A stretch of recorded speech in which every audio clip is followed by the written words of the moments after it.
To you by Hy-Vee, where there's a helpful smile in every aisle.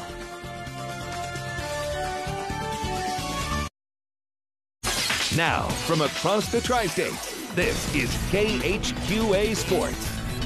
Well, it's time now to play the March Madness Wednesday night lightning round. We'll start you off in Auburn. Number 1 seed Auburn, number 4 seed Pittsfield, simply there on a buzzer beater just to make it to this point. Brad Tomhave's team, always dangerous. Second half, tight game throughout. Jonah Molesky have a night. 13 points. He was big in the low blocks in this one. But we pick it up late in the ball game, all tied up at 45 apiece. The Sockies have the ball, have possession, and perhaps have the last shot. And what a great shot it would turn out to be on the interior. Corbin Personette with 2 more of his 23 points in the game. The biggest points of all as he gives his team a 2-point lead. Sockies leading. Auburn with a chance to try to tie it or win it at the end. But unfortunately for Auburn and fortunately for the Sockies, they could not get a shot off before the buzzer went out. Pittsfield with another upset. Hashtag Tomhave tonight as Pittsfield advances to the championship game, winning 47-45. Up next for the Sockies, a showdown with Plains. Meanwhile tonight, Macomb taking on Beardstown. Brock Boehner in control of things. Jeremy Anderson having surgery today. We wish him well, getting better soon. Damone Doyle having a monster night. Open things up with a quick 2. Then check out Jacob Billiter here. Great steal. Amazing behind the back dribble between 2 defenders. The leave and the give and go with Damone Doyle for the 2. The Macomb Bombers up 6 at this point. Billiter really, really good. E.J. Green really good in the low blocks as well. Came off the bench, had a near double-double tonight. The big fella doing work. Deontay doing work at the other end. Led his team with 15 points. Too much of Damone Doyle to beat the first quarter buzzer. This kid is a buzzer beater machine right now. Had 27 points on the night as Macomb gets the win and advances. 63-42 was your final. Let's slide on down to Class 1A tonight.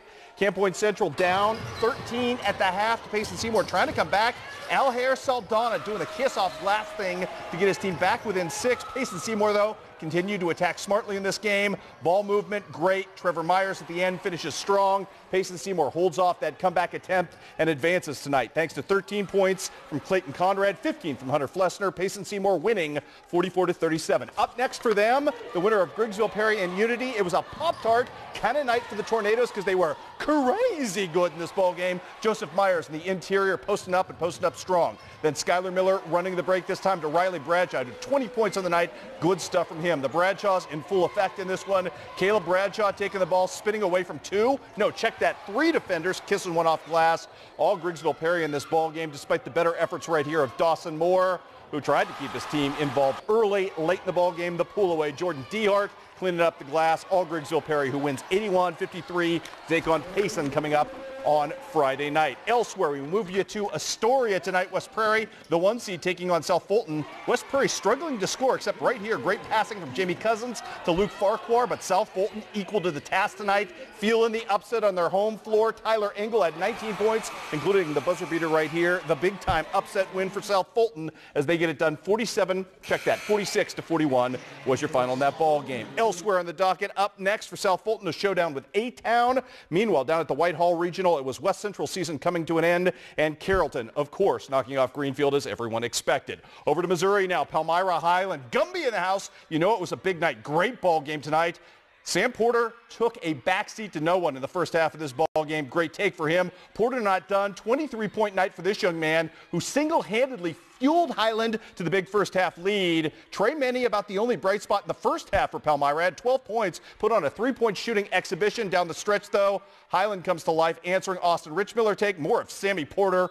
Bucket and Band-Aid right here, as I mentioned, 23 for him. Then Austin Richmiller again. He had 34 points on the night. Beast mode as it's Richie Smash in this one.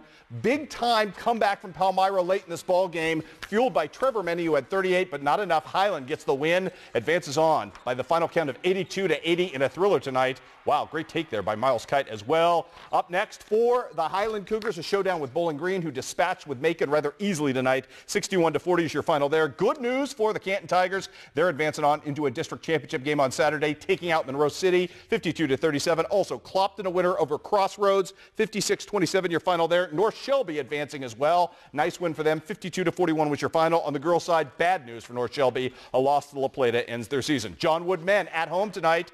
Well, let's pick them up taking on ICC in this one.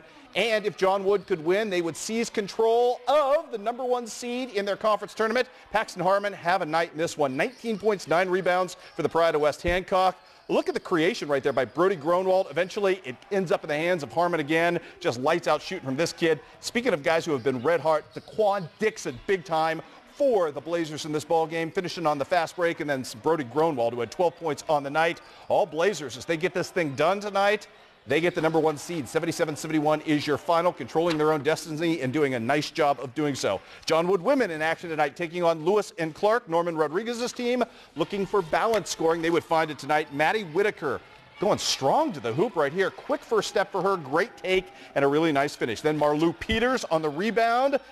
Miss Whitaker the dish out to Amanda Scott. John Wood leading at this point 68-53. Basically, this ball game was over from that point forward as the Blazers dropped the hammer. Grace Luce, graceful in her pull-up jumper. John Wood gets the win tonight.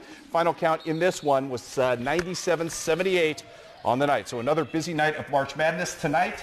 Was fun. Tomorrow night, the show moves to Burlington, Iowa. 2 huge games in Southeast Iowa, including the Keokuk rematch with Fort Madison and Holy Trinity with a showdown with undefeated Danville. That should be an awful lot of fun. All your highlights right here tomorrow night at 10, as well as all of your other action going on. It's March Madness. Gotta love it. Absolutely. Thanks, Chris. Back after this.